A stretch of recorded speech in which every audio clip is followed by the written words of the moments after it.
सत्युग के लिए तो कह देते हैं लाखों वर्ष हुए हैं। अब लाखों वर्ष की तो ये सृष्टि होती नहीं। कह इसलिए देते हैं कि कोई पूछ न बैठे कि लाखों वर्ष का हिसाब किताब बताओ, तो लाखों वर्ष का हिसाब किताब तो बताया नहीं जा सकता। छोटी सृष्टि बताएं, छोटा चक्र बताएं तो बताना पड़े। तो बाप कहते हैं वास्तव में ये सृष्टि 5000 वर्ष की है। 2500 वर्ष हमारे पास उसकी हिस्ट्री है, और उससे पहले जो 2500 वर्ष ये सृष्टि चली है उसकी हिस्ट्री किसी के पास नहीं। मोहनजोदड़ो, हड़प्पा, ग्रीस, मेसोपोटामिया आदि देशों में जितनी भी खुदाइयां हुई हैं, उन खुदाइयों में 5000 वर्ष से ज्यादा पुरानी चीज कोई नहीं मिली। उससे साबित होता है कि सृष्टि 5000 साल पुरानी है। महाभारत युद्ध भी 5000 साल पहले हुआ था। जो महाभारत युद्ध के आसार थे वो आसार अभी भी है। उस समय भी कहते हैं यादवों के पेट में से मूसल निकले थे, जिन मूसलों से उन्होंने सारी सृष्टि का संहार कर दिया।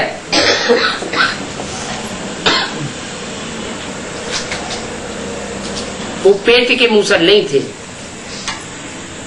ये तो प्रतीकात्मक भाषा है। ये बुद्धि को भी पेट कहा जाता है।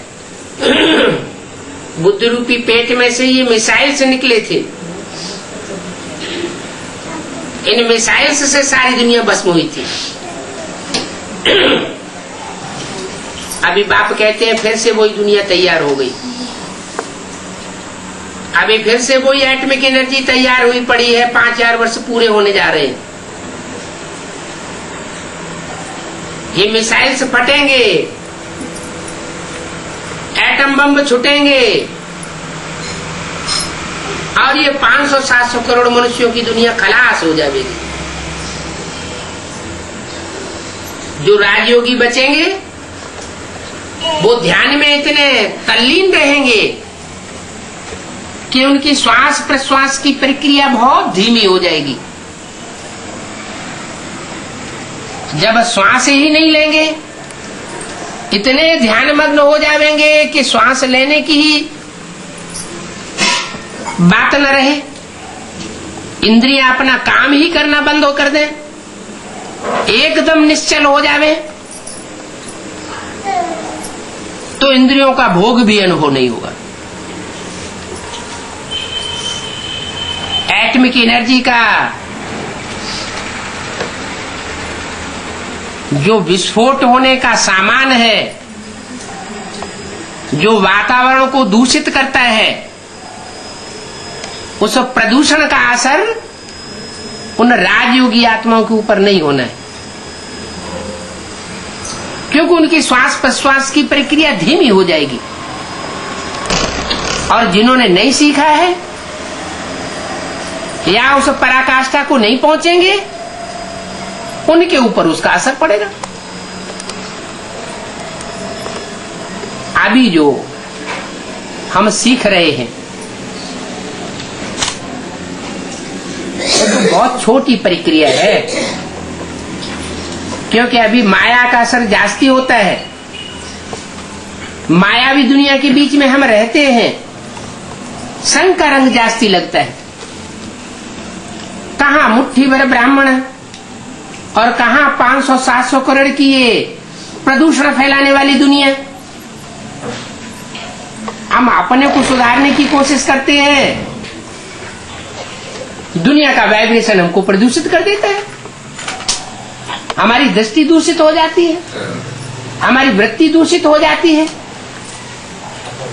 तो अभी हमारी परीक्षा हो रही है, दृढ़ता की परीक्षा है। कौन कितने निश्चयवान हैं। इसलिए उस गीता में भी लिखा हुआ है निश्चय बुद्धि विजयते, अनिश्चय बुद्धि विनश्यते।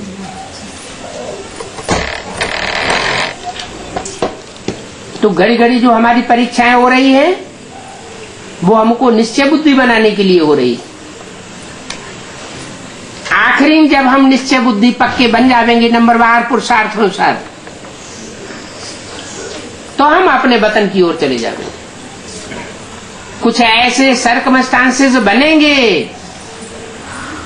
कि हम इस दुनिया में रह नहीं सकेंगे। जो बोला है हंस बगुले इकट्ठे रह नहीं सकते। सारी दुनिया गंध खाने वाले बगुलों की है। गंध खाने को वो बहुत बड़ी उपलब्धि समझते हैं और हमारी बुद्धि में ये बात बैठी हुई है कि ये गंध की दुनिया अब नष्ट होने वाली है। जैसे कौआ है, विष्टा खाता है तो उसमें ही उसको बहुत मजा आता है।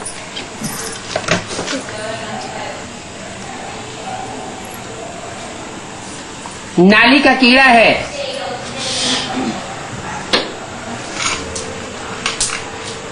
और नाली में ही सुख रहता है। उसको नाली में से निकाल करके साफ सुथरे स्थान में धूप में उसको रख दिया जाए तो तिल मिला के खलास हो जाता है। तो आज की जो 500-700 करोड़ की दुनिया, वो ऐसी गंध में पलने वाली आदि दुनिया हो चुकी है। हम आत्माएं तो सतयुग में देवताएं थे, देवता ही हमारे संस्कार थे। ये तो अब भ्रष्टों के संग में आते आते हम ऐसे बन पड़े हैं, ऐसे भ्रष्ट बन पड़े हैं कि हम अपने स्वरूप को भूल गए। हमारी बुद्धि में ये पक्का बैठता नहीं कि हम ही सूर्यवंशी देवताएं थे। जब ये निश्चय बुद्धि हो जाएगा, अटल निश्चय हो जाएगा, तो फिर हमारा ट्रांसफर होगा। हम ऐसे संगठन में पहुंचेंगे जहां एक ही प्रैक्टिस रह जाएगी, क्या? एकाग्रता की। और वो एकाग्रता की प्रैक्टिस इतनी पराकाष्ठा को पहुंचेगी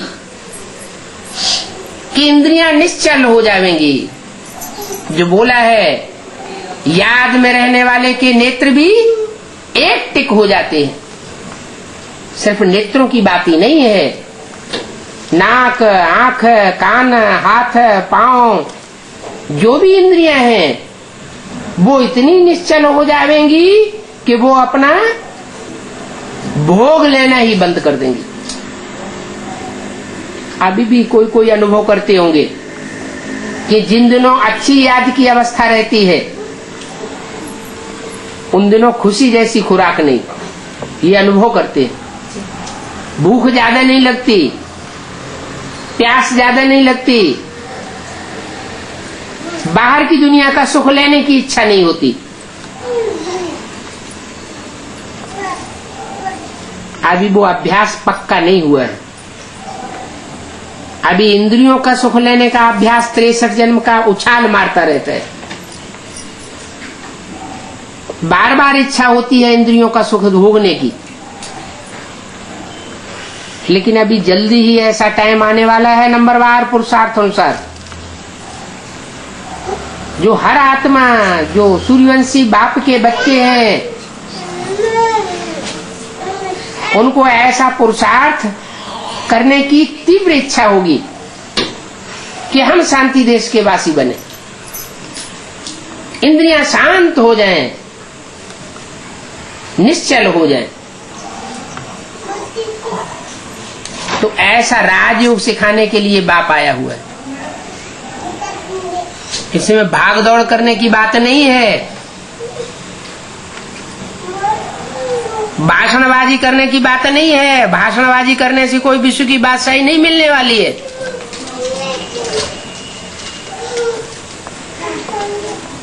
ये इंद्रियों को कंट्रोल करने से विश्व की बादशाही मिलती है। कहते भी इंद्रिय जीते जगत जीत। इंद्रियों में भी मुख्य इंद्रिय है काम इंद्रिय। उस इंद्रिय की जो इच्छाएं हैं वो खलास हो जाएंगी। इंद्रियां शीतलता का अनुभव करें, ऐसी स्टेज जब बनेगी तब समझो हम इंद्रिय जीते जगत जीत बने। और जो जितना जगत जीत बनता जाएगा उतना ही जन्म जन्मांतर की उसकी राजाई पक्की होती जाएगी।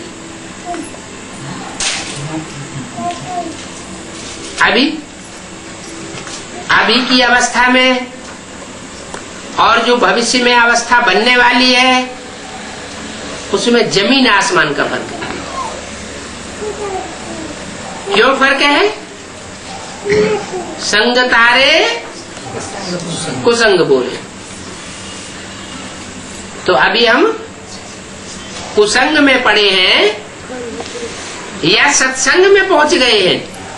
अभी सत्संग में पहुंच गए। अभी कितनी देर के लिए? थोड़ी देर के लिए। थोड़ी देर के लिए बाहर निकले बाहर जाते कुसंग। बाप के सामने आते उमंग उत्साह बढ़ता है। बाहर की दुनिया में जाते उमंग उत्साह खलास हो जाता है, क्योंकि माया की दुनिया में चले जाते। माया का पसारा तो बहुत भारी है। बाप जो दुनिया तैयार करने आया है वो 9 लाख आत्माओं की दुनिया होगी। कितनी श्रेष्ठ आत्माएं होंगी वहां? सिर्फ 9 लाख। और आज जो माया भी पसारा फैला हुआ है उसमें मनुष्यों की संख्या कितनी है? 500-700 करोड़। तो फर्क तो जरूर पड़ेगा। गीता ये फैमिली प्लानिंग का शास्त्र है। दुनिया की जो गवर्नमेंट्स है वो बहुत कोशिश कर रही है कि जनसंख्या की वृद्धि ना होने पाए, लेकिन सब नाकामयाब होते जा रहे हैं। अभी बाप आए हैं, सबकी इच्छा पूरी कर देंगे। जो गीता ज्ञान सुनाए रहे हैं उस गीता ज्ञान से अच्छी खासी फैमिली प्लानिंग हो जाएगी। कितने बचेंगे? सिर्फ 9 लाख बचेंगे। उनमें भी 4.5 लाख जन्म देने वाले जो अपनी काया को कंचन बनावेंगे इसी जन्म में, और 4.5 लाख जन्म लेने वाले। दोनों ही प्रकार की आत्माएं राजयोग अभी सीख रही है। कोई अपने शरीर से राजयोग सीख रहे हैं और कोई दूसरों के शरीर में प्रवेश करके राजयोग सीख रहे हैं। ये बात का किसी को पता ही नहीं चलता।